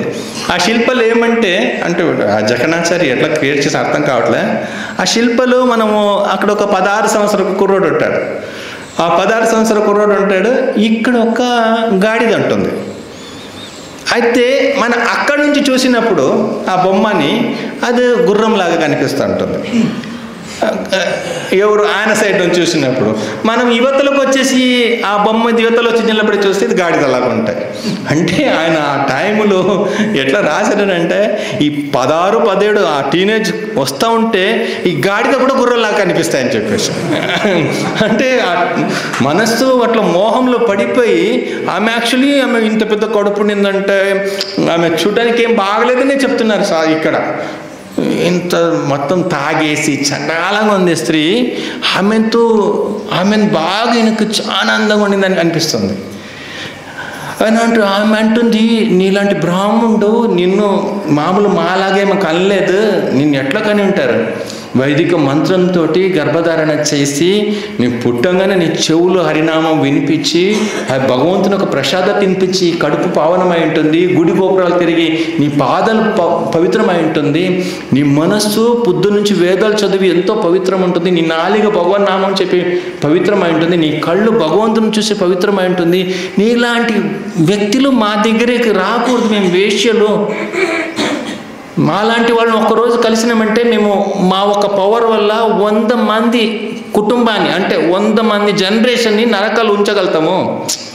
ఒక్కడిని మా దగ్గరకు వస్తారు కదా ఒక వ్యక్తి, వాడు 100 తలమారు అంటే అర్థమవుతుంది కదా, జనరేషన్ 100 జనరేషన్ వచ్చేసి నరకంలో ఉండిపోతారు. మా దగ్గర ఒకరోజు వచ్చే వల్ల కొద్దిగా ఆలోచించు. ప్రభుపాదులు సింపుల్గా ఏం చెప్పలేదు, అది మన ప్రభుపాదు ఒక మొత్తం ఎక్స్ప్లెయిన్ చేయని పోలేదు, విషయం చెప్పేసాడు అంతే. No meat eating, no gambling, no illicit sex చెప్పినారు. పరస్త్రీని అనుభవించాలనే ఆశనే పెద్ద తప్పిది. ఇట్లా రాకూడదు. ఎంత మదం ఉన్నా కానీ ఎవరైనా పోయి ఏనుగుతో గొడవ పోతారా? శరీరంలో నాకు శక్తి ఉందని చెప్పేసి పోయి అడవికి పోయి ఒక ఏనుగునో ఒక పులినో 2 కొట్టేసి వస్తామని పోతారా? లేదు, తెలుస్తుంది మనల్ని కాల్చేస్తాయి, మనల్ని చంపి పడేస్తాయి. దాని శక్తికి మన శక్తి ఎక్కడ అవుతుంది? జాగ్రత్తగా ఉంటారప్ప. మీలాంటి వ్యక్తులు మా దగ్గర రాకూడదు. మేము పొద్దు నుంచి తాగి మమ్మల్ని తాకిన వాళ్ళని మేము నరకంలో వాళ్ళ ఫ్యామిలీ ఉంచగలుగుతాము. మా కాలంతా ఎవరు మనతో అనుభవిస్తారో వాళ్ళని వెతుక్కొని పోతూ ఉంటుంది. మా కళ్ళు మా నోట్లంతా పచ్చిబూతులు మాట్లాడుతుంటాం. మేము చెడు విచారాలే మాట్లాడుతుంటాం. ఎవరు ఎక్కువ పచ్చిబూతులు మాట్లాడారంటే ఎవరు నరక నుంచి అప్పుడే వచ్చి ఉంటారు కదా, వాళ్ళ నోటుకు అప్పుడప్పుడు ఈ పచ్చిబూతులు వస్తూ ఉంటుందంట. బ్యూటీస్ మాట్లాడినప్పుడు కొద్దిగా కేర్ఫుల్గా ఉండాలి. కొన్ని పూర్వవాసనలు తక్కువ వచ్చేస్తాయి, కానీ ఈ 4 ఎప్పుడు ఈ పచ్చిబూతులు వస్తుందంటే మన దగ్గర నరక నుంచి అప్పుడే బయటకు వచ్చి ఉంటారు కదా, లాస్ట్ బర్త్లో ఇంత వాళ్ళకి అక్కడ వస్తూ ఉంటుందంట. మామూలు మాట్లాడడం ఒక పచ్చిబూత యాడ్ చేసి మాట్లాడుతూ ఉంటారు. ఇదంతా మంచి వాళ్ళ లక్షణం కాదు.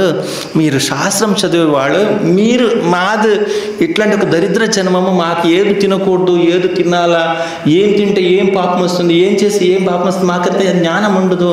మీలాంటి వాళ్ళు ఇట్లాంటిది నీకు ఆకర్షితులు కాకూడదు అంటే ఆయన అంటాడు, ఆయన ఇంకా పడిపోయినాడు దాంట్లో ఆ మోహంలో. అని అంటాడు, ఈ సముద్రము ఉప్పు నీళ్ళైనా కానీ దాంట్లో రత్నాలు దొరుకుతాయి చూడు, ఒక్కొక్క రత్నము రాజులు దేవతలు దాన్ని ధరిస్తారు. అది ఎక్కడో ఉప్పు నీళ్ళు ఉంటుంది కానీ అది దేవతలకు ప్రియమై వాళ్ళు పెట్టుకుంటారు. అరే దేవుడికి, ఆ బ్రహ్ముడికి కళ్ళు లేదా? నిన్ను మా ఫ్యామిలీలో పుట్టించకుండా ఎందుకు ఆ ఫ్యామిలీలో పుట్టించినాడు? అట్లంతా అడిగి లాస్ట్కి ఆమెతోటి 12 సంవత్సరాలు మర్చిపోయి కృష్ణానది తీరంలో 12 సంవత్సరాలు గడుపుతాడు. మంచి భార్యను వదిలేసి వేశ్య సాంగత్యంలో 12 సంవత్సరాలు గడుపుతాడు. కానీ దేవుడు ఆయన మర్చిపోలేదు. ఆయన చేసిందని దేవుడికి గుర్తుంది. దేవుడు ఎట్టో ఒకటి వీడిని ఉద్ధరించాలని మనసులో అనుకున్నాడు.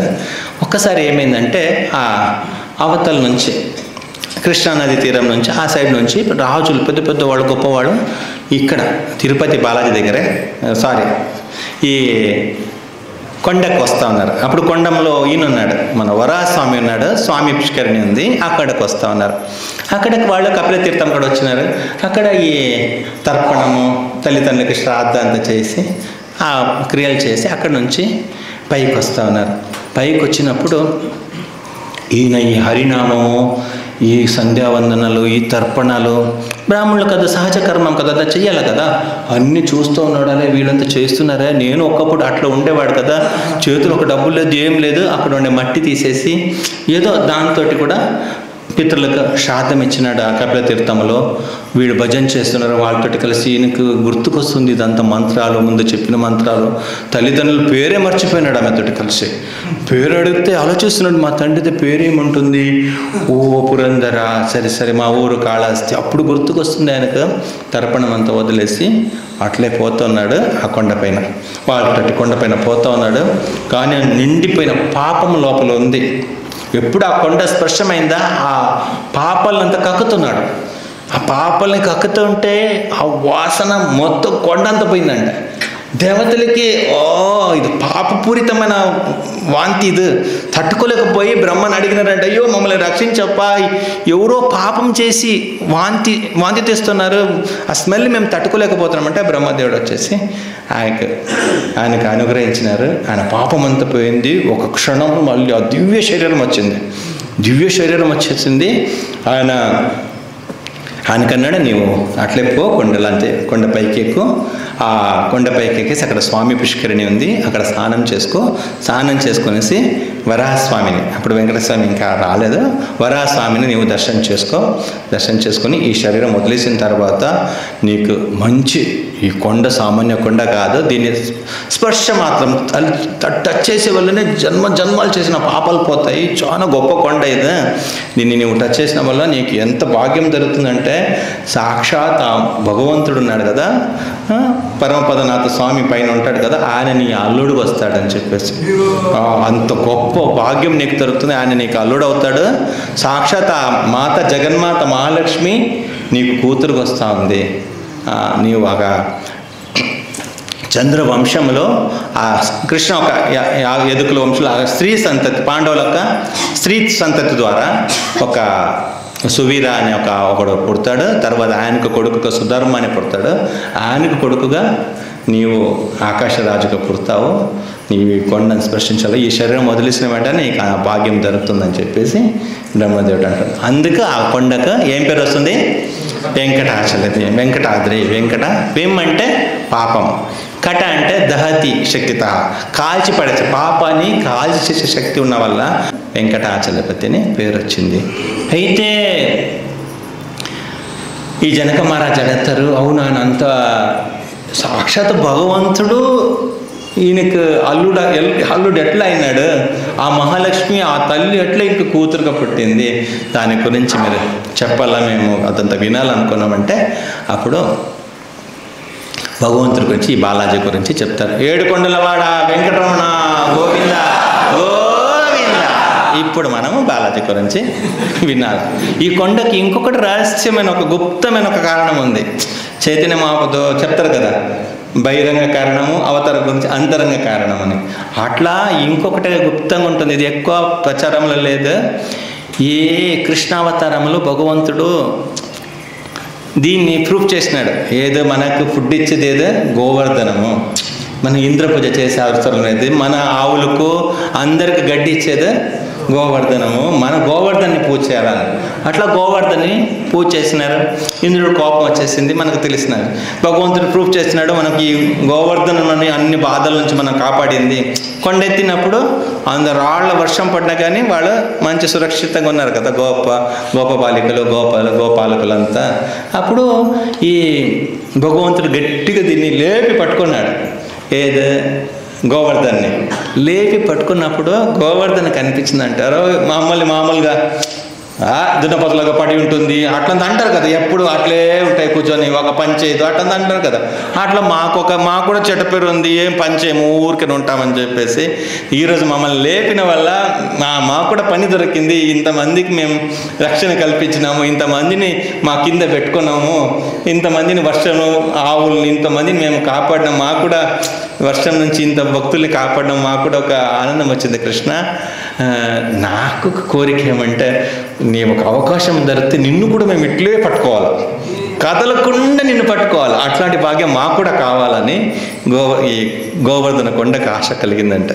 అయితే సరే, కొన్నిసారి మనతోటి మన గ్రూప్ వచ్చింది, ఏదో గుడికి వచ్చింది, కొన్నిసారి మనకేమి ఇవ్వకుండా ఉంటే మన గ్రూప్లో ఎవరికైనా ఒకరికి ఇస్తే తులసి ప్రసాదం మనం ఏం చేస్తాం, మనతోటి వచ్చిన వాళ్ళకంతా కొద్దిగా ఇస్తాం కదా. అట్లా భగవంతుడు సరే మీ ఫ్యామిలీ ఎవరినొకరినే పెట్టుకుంటాను నేను అని చెప్పేసి ఈ కొండ అంతా ఒకే ఫ్యామిలీ కదా, ఈ ఒక కొండని ఈ ఆనందాద్రిని తీసుకునేసి తాను పెట్టుకున్నాడు. అంటే అందువల్ల అది ఏం చేసింది, కృష్ణుడు ఆ రోజు మమ్మల్ని గట్టి పట్టుకొని పైన లేపి పట్టుకున్నాడు కదా. ఇప్పుడు మేము అందరు కలిపి కృష్ణుని వెంకటేశ్వర స్వామిని లేపి పట్టుకుంటామని చెప్పేసి అది ఆ విధంగా గట్టి పట్టుకునిందంటే శ్రీ గోవర్ధన్ మహారాజ్కి, గిరిరాజ్ మహారాజ్కి ఆ విధంగా కూడా ఒక రహస్యమైన కారణం ఉంది అని చెప్పి అక్కడక్కడ కొన్ని చోట్ల ఉంటాయి. భవిష్య పురాణంలో లేదా కొన్ని చోట్ల ఉంటాయి.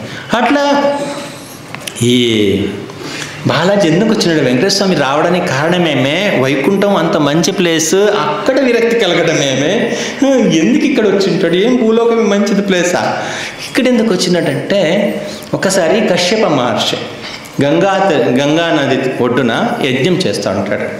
ఇది చాలా మంది ఉన్నారు, భృగు ఉన్నాడు, మిగిలిన గొప్ప గొప్ప ఋషులు ఉంటారు, వీళ్ళంతా ఉన్నారు, యజ్ఞం జరుగుతూ ఉంటే నారద మహర్షి అంటారు, ఈ యజ్ఞం ఎవరి కోసం చేస్తున్నారు, ఈ యజ్ఞ ఫలం ఎవరికి ఇవ్వాలనుకున్నారు, ఈ యజ్ఞ ఫలం ఇదంతా ఎవరు అనుభవించబోతున్నారు, మనము అదంతా తెలుసుకోవాలని చెప్పి, అంటే వాళ్ళకి తెలుస్తుంది ఎవరికి ఇవ్వాలని చెప్పేసి, కానీ మనకు ఫ్యూచర్లో డౌట్ వస్తుంది కదా, మన ఈ పనిలో ఏది నిజమో, ఎవరికి ఇవ్వాలా, పూజలంతా ఎవరికి చేయాలా, ఎవరికి ఇది అర్పించాలా, మనం ఒట్టి చేయడమే కాదు, మనం దేవుడికి దాన్ని అర్పించాలి కదా. ఒక వస్తువుని మనము మంచో చపాతీయో సబ్జీ అన్నీ చేస్తాము, అదే ఎవరి కోసం చేస్తాము, దేవుడికి ఫస్ట్ ఇయ్యాలని చేస్తాం, అది ఒట్టి చేసి తిన్నాం కదా, ఒక అర్పించాలి. ఒక భగవంతుడు అంటాడు కదా, ఎత్కరషో యదశ్నాసి యజ్జోషి దదాస్యత, నీవేం చేసినా అది నాకు అర్పించాలని చెప్పేసి గీతలు అంటాడు భగవంతుడు. అట్లా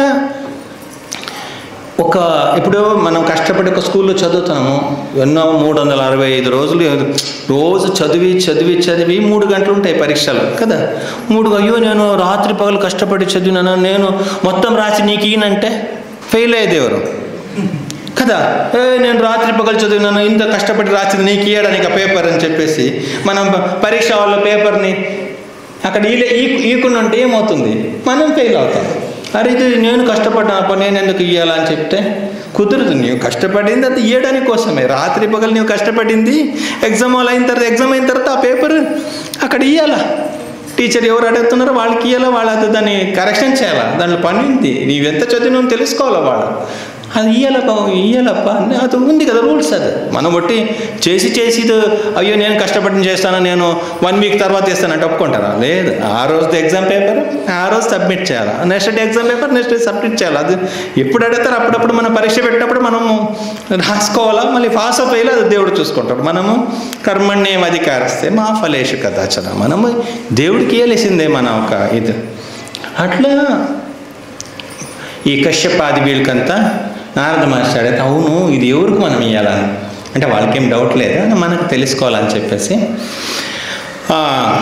అయితే నన్ను ఈ భృగుకు ఒక స్పెషల్ ఏమంటే ఏదో పని మీద పోతే స్పీడ్గా పోయి పని చేసుకొని వస్తాడు. పని చాలా స్పీడ్గా చేస్తాడంట భృగు మహర్షి, భార్గవుడు భృగు. అట్లా ఈ భృగుని పనిపిస్తారు. నీవు తెలుసుకో ఈ యజ్ఞంకు, ఈ యజ్ఞేశ్వరుడు, ఈ భోక్త, దీన్ని భోక్తారాం మన యజ్ఞ తపస్సాం, ఈ దీనికంతా ఎవరు భోక్తుడు, ఎవరు దీన్ని తెలుసుకోవాలా, నీవు ఫస్ట్ పోయి బ్రహ్మలోకానికి వెళ్తాడు. అక్కడ బ్రహ్మాజీ మంచిగా సరస్వతిలోటి మాటలు విహారంలో పడి మంచిగా మాట్లాడుతున్నారు. ఈయన గమనించలేదు, భృగు మహర్షి వచ్చింది గమనించలేదు. అయితే అతిథి సత్కారాలు బ్రహ్మాజీకి తెలియదని కాదు, బ్రహ్మాజీకి తెలుసు. నేను ఇప్పుడు మంచిగా ప్రవర్తిస్తున్నామంటే ఆయన విష్ణులోకానికి పోడు, ఇదంతా జరగదు. బ్రహ్మదేవుడు ఆయన ఆచార్యుడు కదా, ఆయనకు అన్నీ తెలుసు. కానీ ఆయన ఏం చేస్తాడు, తెలియలేనట్ట వచ్చిన గెస్ట్ని, అంత పెద్ద భృగు మహర్షి వచ్చినాడు, పట్టించకుండా వీళ్ళిద్దరు మాట్లాడి పోతా ఉంటే కోపం వచ్చేసింది. కోపం వచ్చి ఆయన శాపం పెట్టాడు, నీకు గుడి గోపురం లేకుండా నేను పోయని చెప్పేసి శాపం పెడతాడు. ఒక్క మర్యాదలు తెలియదు నీకు, నిన్ను కూడా భూలోకాలు ఎవరు నీకు మర్యాద ఇవ్వకుండా నేను చెప్పేసి కోపం పెట్టేసి శాపం పెట్టాడు. ఆయనకి యాక్చువల్లీ మర్యాద తెలుస్తుంది. కానీ శాస్త్రం ఏం చెప్తుంటే వచ్చి ఒక పెద్ద పెద్ద మహర్షులంతా వస్తే వాళ్ళ దగ్గర అగ్ని ఉంటాయంట, ఆ కాళ్ళు అగ్ని ఉంటాయంట. అందుకు ఫస్ట్ పోయి కాలు కడగాల, ఆ అగ్నిని ఉపశమనం చేయాల, కాళ్ళు కడగాల. ఇది మనకంతా చేయొద్దండి, పెద్ద పెద్ద వాళ్ళకి నేను చెప్పేది. తర్వాత వాళ్ళ చేతులు అగ్ని ఉంటాయంట, ఆ చేతిని ఇక్కడ కడిగేసి వాళ్ళకి ఏదో ఫల పుష్పాలో ఏదో ఒకటి ఇవ్వాల. తర్వాత మన గర్భగుడియో మన దేవుడో కళ్ళులు ఉంటాయంటే మంట, దానికి దేవుడిని దర్శనం చేయించాలా, మన దేవుడండి మా దేవుడు ఈయన అని చెప్పేసి. తర్వాత కూర్చోబెట్టాలంట, వెనకలు కూడా మంట ఉంటుందంట, ఆయనకు ఆసనం ఇవ్వాల. తర్వాత ఆయనకు శాంతం చేయాలి. ఇన్ని చేస్తేనే 5 రకాల అగ్నిలు అక్కడ శాంతం అయిపోయి ఆయన మనకు అనుగ్రహం చేస్తాడు. లేకుంటే ఏదో ఒక మంట వదిలేసిపోతాడు, మనం కాలిపోతాం లాస్ట్కి. అందుకే ఈ మంట ఆయన వదిలిపోకుండా చూసుకోవాలా. అట్లా ఈ అతిథులు సత్కారంలో ఇట్లా ఉంటాయి. మామూలుగా మనం చూసాం కదా, ఒక మహాభారతంలో ఒక స్టోరీ వస్తుంది, ఆయన ఏదో ఇట్లా చూస్తే కాలిపోతాయి, కాలిపోతాయి. మళ్ళీ ఒక ధర్మవ్యాధుడి దగ్గర ఇంటికి వస్తాడు, ఎవరితో ఒక ఇంటికి వచ్చేస్తే ఆమె పంటుంది, కొద్దిగా లేట్ అయింది, లేట్ వస్తే ఇట్లా చూస్తాడు, ఆమె నేను కాకి కాదు కాలిపోవడానికి అని చెప్పేసి, ఆమె ఇంకా పవర్ఫుల్గా ఉంది. అట్లా అంత గొప్ప గొప్ప వాళ్ళు ఉండేవాళ్ళు ఆ కాలంలో. అట్లా ఇట్లాంటి అగ్ని వాళ్ళ దగ్గర ఉంటాయి. ఆయన శాపం పెట్టేసిపోయినాడు. బ్రహ్మదేవుడు మంచిదేంటే, మళ్ళీ మనం తెలుసు కదా ఎవరు దేవాది దేవుడు, మళ్ళీ మనం పెద్ద షో చేసుకొని మనం దేవుడు కాకూడదు, మంచిదేంది. అక్కడి నుంచి కైలాసానికి పోయినాడు. అక్కడి నుంచి కైలాసానికి పోయి అక్కడ శివపార్వతులు మంచి వాళ్ళ ఊరు, వాళ్ళ ఎంజాయ్మెంట్, వాళ్ళ ఇల్లు, వాళ్ళ ఎంజాయ్మెంట్లు వాళ్ళు ఉన్నారు. భృగు కేర్ చేయకుండా వస్తాను, ఒక గృహస్థుడి ఇంటి లోపల పోయి ముందు ఒకసారి కొట్టాలి కదా, రావచ్చా రాకూడదు అని చెప్పేసి. ఆయన ఏదో బ్రహ్మచర్యాశ్రమంలాగా లోపల దూరేసినాడు. దూరేస్తే ఇంకా పార్వతిని గట్టి పట్టుకొనేసి శివుజీ ఉన్నాడు. పార్వతి తలకై బయట కనిపిస్తూ ఉంది, భృగు మహర్షి వచ్చిందని. ఈయన తలకై యువతలకు ఉంది, ఈయన కనపడలే.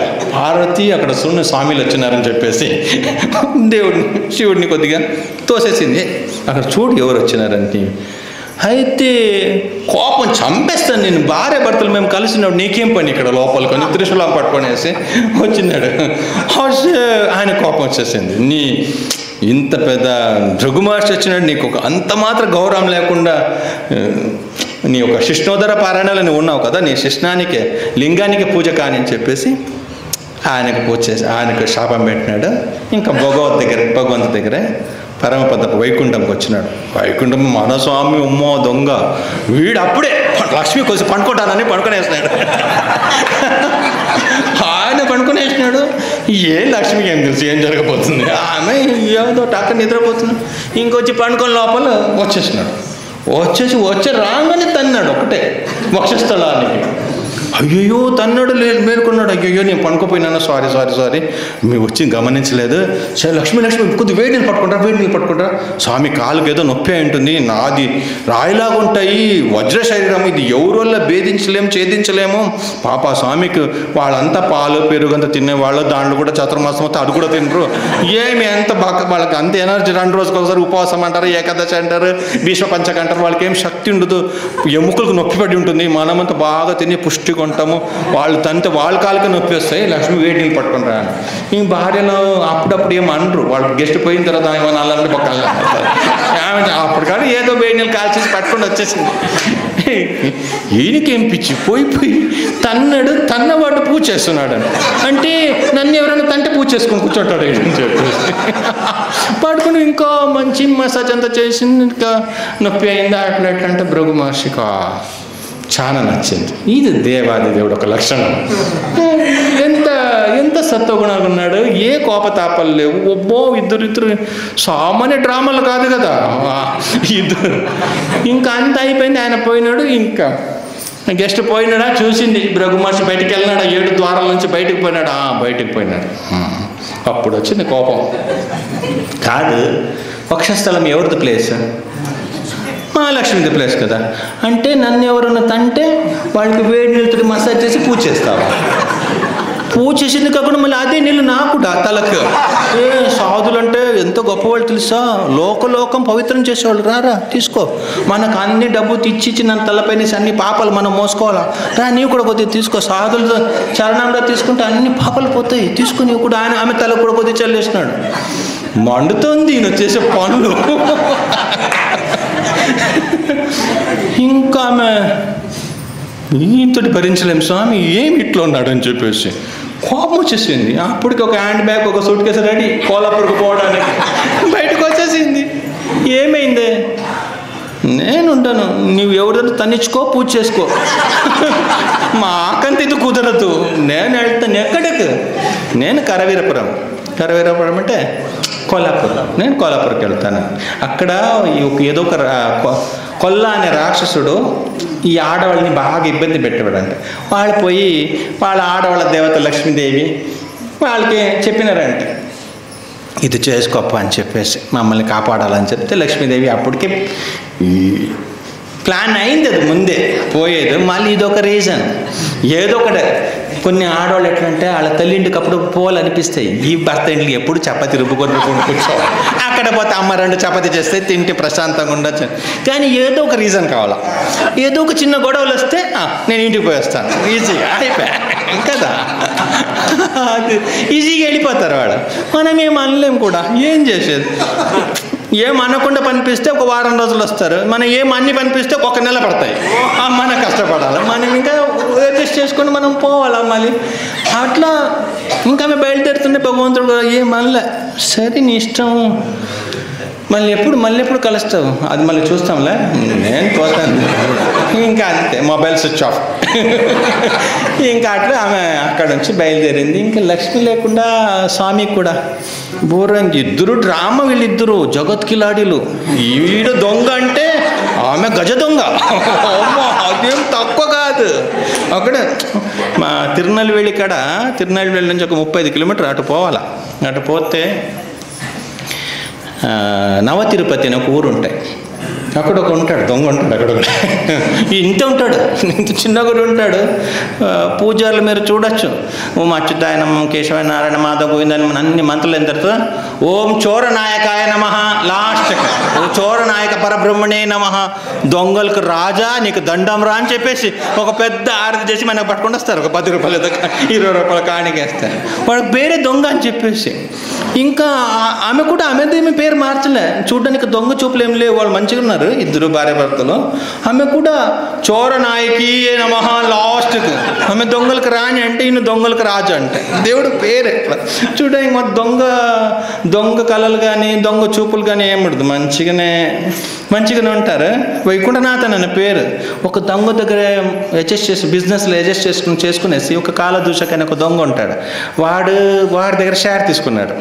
దోచుకో, కొద్దిగా నాకు ఇచ్చే, నేను పాస్ చేస్తానని చెప్పేసి ఒకరు దొరికిపోయినాడు. పాప దొరికిపోయి మళ్ళీ భార్య అనింది, మనం ఇద్దరు తిన్నాం కదా, మనం సేఫ్, వాళ్ళు అంతేనా వాళ్ళ కథ అని చెప్పేసి. అవునే, ధర్మం కాదు మళ్ళీ ఇదేం ధర్మం, మనం కూడా దెబ్బలు పడుతుంది కదా, వాడిని రక్షించాలి కదా. మనం పోయి ఇంకా సర్లే పోతానులే అని చెప్పేసి ఈయన మళ్ళీ మెయిన్ దొంగ దొరకలేదు, మెయిన్ దొంగ నేనని చెప్పేసి ఆయన పోతాడు.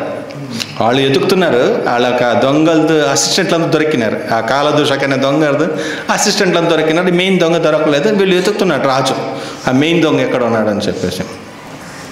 అక్కడ ఎత్తుకుని పోయి లాస్ట్కి దొరికింది. ఈయన దేవుడు వచ్చేసి ఆ దొంగ రూపంలో రాజు ప్యాలెస్కి పోతాడు. వీడని పట్టుకుంటారు. ఈయన ఇట్లా అన్నాడు, మనం ఒరిజినల్ స్వరూపం చూపేసినాడు. దొంగ నేను కాదురా, నీవురా దొంగ అని. ఈ రాజ్యమే నీవు వచ్చినప్పుడు తీసుకొని వచ్చినావా, నేను ఇచ్చినాను. ఈ సంపద నీ పట్టుకొని వచ్చినావా, నేను ఇచ్చినాను. ఇది మొత్తం నాదే, నీదేది కాదు. ఇక్కడ నిజమైన దొంగ నీవంటే ఆయన పాప ఒప్పుకొని మళ్ళీ గుడి కట్టేసేసినాడు దేవుడికి. అంటే వీళ్ళిద్దరూ డ్రామాలు చేసే దాంట్లో ఎవరు ఏ డైరెక్టర్ ఏ ప్రొడ్యూసర్ పనికిరాడు, పక్కగా చేయగలుగుతారు. అట్లా ఇద్దరు ఇంకా ఆమె బయలుదేరింది. ఈయన కూడా ఇంకా అక్కడ ఉండే ప్లాన్ లేదు. ఎందుకంటే ప్రణయకాలం అనేది మంచిదే, అది ప్రేమని పెంచుకుంటుంది. అట్లని చెప్పి మీరు ఒక రోజు ప్రోగ్రాం పెట్టుకునేది వద్దు. ప్రభు చెప్పినారా గొడవ పెడితే ప్రేమ పెంచుతుంది అని చెప్పేసి మీరు బుధవారం గొడవ రోజు అని పెట్టుకోవద్దు. ఆల్రెడీ మా నార్మల్గా ఉండేది చాలు. ఈ ఫ్యామిలీ గొడవ లేని ఫ్యామిలీ అని ఎక్కడ లేదు. అది మన పైనుంచి వచ్చింది. అది దేవుడు కూడా దాన్ని తీర్మానం తీసుకోలేకపోయినాడు. అక్కడే ఉండేది పైన. అమ్మ అత్తజిల్ని అర్థం చేసుకోవడము చాలా కష్టమైన పని. ఒక నిద్రపోకుండా ఉండడానికి చెప్తున్నాను. ఒక భక్తుడు రోజు గుడికి వస్తున్నాడంటే, రోజు గుడికి వస్తే మన సోలాపూర్ లాగానే ట్రాఫిక్ అక్కడక్కడ చాలా కష్టం అవుతుంది, చాలా లేట్ అవుతుంది. ఆయన అన్నాడంటే, నాకు ఒక హెల్ప్ చేసేయి, మా ఇంటి నుంచి ఏ బిల్డింగ్ ఎవరికి ఇబ్బంది రాకూడదు, ఒక ఫ్లైఓవర్, మళ్ళీ ఎక్కడి కింద దానికి స్తంభాలు ఉండకూడదు, మా ఇంటి నుంచి బయలుదేరితే మన గుడి వరకు అట్లే ఇక్కడ ఎక్కతేస్తే నీ గుడి వరకు రావాలి. అట్లాంటిది ఒక అరేంజ్మెంట్. ఆకాశ మార్గంలో కింద ఏమి ఉండకూడదు, డైరెక్ట్ ఇక్కడికి రావాలి. అటు రూట్ చేసి ఇచ్చేయండి. నీకు ప్రేమ ఉంటే రోజు మమ్మల్ని చూడాలనుకుంటే అటు ఒక దారి చేస్తే సీదాగా వస్తామని చూపించి. అయితే ఆయన దేవుడు అన్నాడు, ఇది చాలా కష్టమయ్యా, కుదరదు అని చెప్పేసి. సరే వేరేనా ఉంటే చెప్పు. వేరేది కూడా చెప్తాను. నేను గుడికి వచ్చేది ఏం తెలుసా, భార్యది గొడవ. ఇంట్లో కష్టపడి వస్తాను, కష్టపడి అన్ని పని చేసుకుని వస్తే భార్య స్టార్ట్ చేస్తుంది. అప్పుడే అక్కడే ఆఫీస్దే ఫుల్గా ఉంటాయి, ఇక్కడ వస్తే ఈ మీద స్టార్ట్ అవుతుంది. ఇంకా బండి ఎత్తుకొని నీ దగ్గరకు వస్తాను. సరే ఇది నీకు కుదరదన్నావు. సరే ఈ ట్రాఫిక్లు రావడం కూడా ఒకసారి వచ్చిన పూజారి గుడి క్లోజ్ చేసుకొని పోతున్నాడు. ఇంత నాకు కుదరట్లే రావడానికి టైంకు. నాకు ఇంకొక హెల్ప్ చేసి, నా భార్య గొడవ పెట్టుకోకుండా అంటే చాలు నాకు. దేవుడు అన్నాడు, నీకు ఆ రోడ్డు మధ్యలో రేడియేటర్కి నీళ్ళు పోయడానికి కోనేరులు కావాలా, చెట్లు కావాలా అంటే ఈ సెకండ్ ఆప్షన్ ఇది కుదరదు దేవుడికి. అందుకు మళ్ళీ ఫస్ట్ ఆప్షన్కి వచ్చినాడు. నీకు చెప్పు, ఆ రోడ్డు పైనుంచి పోయినప్పుడు రోడ్లు పైన కోనేరులు పెట్టేదాన్ని, కోనేరుల కింద ఉండాలి కదా. దేవుడు అన్నాడు, నీకు కావాలంటే పైన కోనేరులు ఇస్తాను నీకు, పైన నీకు చెట్లు రూట్ దాని ఇది ఎక్కడ లేదు, దాని వేర్లు ఎక్కడ పోతుంది ఎవరు కనపడదు. పైన నీకు వేర్లు లేని చెట్లు పెట్టేస్తాను, నీకు పెద్ద పెద్ద కోనేరులు కట్టేసిస్తాను, నీ బండి ఎక్కడ ఆగితే కడగడానికి అన్ని అరేంజ్మెంట్ చేస్తాను. కానీ ఈ రెండోది ఉంది కదా, భార్య గొడవ పెట్టుకొని ఉండాలి, ఇది నా వల్ల కుదరదు. ఇది నా కొడుకులు కూడా అంతే, నా కొడుకు కూడా అంతే, ఆడిది కూడా గొడవలు అయింది. ఆమె సరస్వతి గొడవ పెట్టేసి ఆమె వెళ్ళిపోయి తర్వాత కాంచీపురంలో వచ్చి మళ్ళీ స్వామి కూడా వచ్చి, ఏ భార్య ఇట్లంతా గొడవ పెట్టుకోకూడదు, కొద్దిగా మంచిగా ఉండాలా పనులు అంటే చెప్పి స్వామి పైనుంచి కిందకు వచ్చేస్తున్నాడు. అక్కడ కూడా జరగదు. వాడి కొడుకు బ్రహ్మదేవుడి కొడుకు ఎవరు, రుద్రుడు, శివుడు. ఆ భార్య కూడా పోవద్దు అని మొక్కున్నాడు దేవుడు. నా తల్లి ఇంటు, నా తండ్రి ఇంటు, దక్షిణ ఏమనుకున్నావు, దక్షకు నాకుండే బంధం ఏమనుకున్నావు, నేను వెళ్తాను చెప్పేసి పోయింది, కాలిపోయింది. వీళ్ళంతా రిటర్న్ వచ్చినారు, అది రిటర్న్ కూడా రాలే, భస్మం అయిపోయింది. ముక్కలు ఊరు పోయి పడింది. ఇక్కడ నుంచి నేపాల్ వరకు అక్కడ ఒక ముక్క, ఇక్కడ ఒక ముక్క, ఇక్కడ ఒక. సో ఈ గొడవలు ఇది అన్ని చోట్ల ఉండేదే. సూర్యదేవుడితో కూడా వాళ్ళ భార్య గొడవ పెట్టేసింది. నీ వేడి నేను తట్టుకోలేను రా బాబు, నీ ఉండే మంట అంతా పెట్టుకుని నీ పక్కన ఎట్లా పనుకోలేను, నీ వాళ్ళ కుదరదు నా వాళ్ళ నీతో ఉండడానికి. సంజ్ఞాదేవిని పెట్టేసి ఆమె పోయింది. మళ్ళీ ఆ సంజ్ఞాదేవి వెళ్ళిపోయింది, ఛాయని పెట్టేసిపోయింది. ఆ ఛాయకి మళ్ళీ శని యమధర్మ శని పుట్టినాడు. యమధర్మ నీవెవరు అని ఆయన ఒక తన్నాడు. ఇప్పుడు కూడా శనికి కొంచెం కాలు కొద్దిగా ఇది కుంటుకొని వస్తాడు. తప్ప ఈ ఫ్యామిలీ గొడవలు అన్ని చోట్ల ఉండేది. దీనికి సొల్యూషన్ లేదు, దీనికి ఒకే సొల్యూషన్, హరే కృష్ణ కృష్ణ కృష్ణ హరే హరే, హరే రామ రామ రామ హరే హరే. జప బ్యాగ్ పట్టుకొని ఇద్దరు గుడికి వచ్చి జపం చేసుకోవడం. ఇది దీని పరిష్కారం మాత్రం మన వల్ల కాదు. దేవది దేవుడు కూడా కష్టమే. లోకం మార్చచ్చు, కానీ భార్యను మార్చడము అంత సులభమైన పని కాదు. మాతాజీలు మీరేమనుకోదు, కానీ శాస్త్రంలో ఉండి నేను చెప్తున్నాను. అన్ని చోట్ల దొరుకుతాయి బుక్కులు. ఏ బుక్కులు చదివినా కానీ ఈ గొడవలు ఉంటాయి. అన్నీ మీరు ఎక్కడైనా వెతకండి, దొరుకుతాయి. ఇది సో ఇదంతా భార్యాభర్తలు గొడవ పెట్టుకొనేసి ఆయన అక్కడి నుంచి బయలుదేరినాడు. మంచి వైకుంఠం వద్దు అనుకున్నట్టు, భార్య లేని వైకుంఠం. ఏమన్నా ప్రేమ ఉంటాయి కదా. ఫస్ట్ రోజు 2 రోజులు గొడవ చేసింది, గొడవ పోని నేను వదిలేస్తాము. మళ్ళీ 3వ రోజు ట్యాప్ తిప్పినప్పుడు నీళ్ళు రాదు, మోటార్ రైడింగ్ మర్చిపోతాం, కరెంటు లేదు. అయ్యో భార్య ఉంటే దాన్ని చూసుకునేది. మళ్ళీ స్లోగా భార్య ఉంటే బాగుంటుంది. కొద్దిగా వచ్చినప్పుడు ఏదో తాగడానికి వేడిగా, ఎండలు వచ్చినప్పుడు ఏదో చల్లగా, మళ్ళీ ఒక్కొక్కటి లైట్గా ఆయనకు గుర్తు వస్తాయి కదా. అప్పుడే పోతే నాకేమి వాళ్ళు ఉన్నారు వీళ్ళు ఉన్నారని ఎన్నాళ్ళు ఈయన తల్లి ఇంటికి పోయి తింటాడు, ఎన్నాళ్ళు చెల్లెలు ఇంటికి తింటాడు, మళ్ళీ మళ్ళీ ఇంట తినాలి కదా. మళ్ళీ చిన్నగా బుద్ధి మారింది వీడిది కూడా. ఇంకా సరిలే మనకు ఇంకా అక్కడి నుంచి బయలుదేరడం పోవడమే మంచిది, ఇంకా చాలా పనులు కూడా ఉందని చెప్పేసి దేవుడు వైకుంఠం అంటే వైకుంఠం వదిలేసినట్టే వైకుంఠమే లాక్ చేసినట్టని కాదు. వైకుంఠంలో ఒక రూపం ఉంది, అట్లే ఇంకొక రూపం వచ్చేసి భూలోకానికి వచ్చినాడు. భూలోకి వచ్చిన తర్వాత ఏమైంది మనము సాయంకాలం తెలుసుకుందాం. ఓకే. హరే కృష్ణ హరే కృష్ణ కృష్ణ కృష్ణ హరే రామ రామ రామ హరే హరే. జగద్గురు శిల ప్రభుపాద్ కీ జై.